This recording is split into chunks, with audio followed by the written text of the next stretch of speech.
ভারী বৃষ্টিতে জলমগ্ন শিলিগুড়ি, বিপাকে অফিস ফেরত মানুষ। বৃহস্পতিবার সন্ধ্যায় প্রবল বৃষ্টিতে জলমগ্ন হয়ে পড়ে শহরের একাধিক এলাকা। South Shantinagar, new Jalpaiguri station সংলগ্ন এলাকা সহ বিভিন্ন আন্ডারপাসে জল জমে যায়। সন্ধ্যায় অফিস ছুটির সময় হওয়ায় বাড়ি ফেরার পথে সমস্যায় পড়েন বহু মানুষ। অনেককে রাস্তার ধারে বৃষ্টি থামার অপেক্ষা করতে দেখা যায়। স্থানীয়দের অভিযোগ, ভারী বৃষ্টি হলে শহরের নিচু এলাকায় জল জমে ভোগান্তি বাড়ে। কোনো কাজ করছে না, এত খারাপ অবস্থা এখানে, জল এত জমে গেছে, গাড়ি সব পুরো ডুবে গেছে এখানে। কতদিন ধরে এরকম রয়েছে অবস্থা? অনেক বছর ধরে এই অবস্থা, এরকম অনেক দিন ধরে।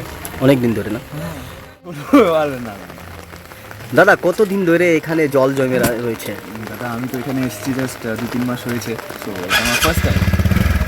তার আগেও হয়তো হতো, আমাদের বলেছিল একজন আমাদের কলিগ যে এখানে এরকমভাবে হয়, আর আজকে দেখে নিলাম। এটাই ব্যাপার।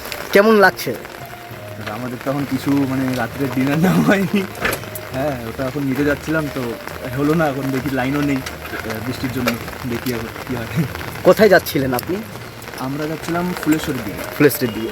তাহলে এখন আবার ঘুরে যাইতে লাগবে। হ্যাঁ। আপনার নাম? সোমনাথ দাস।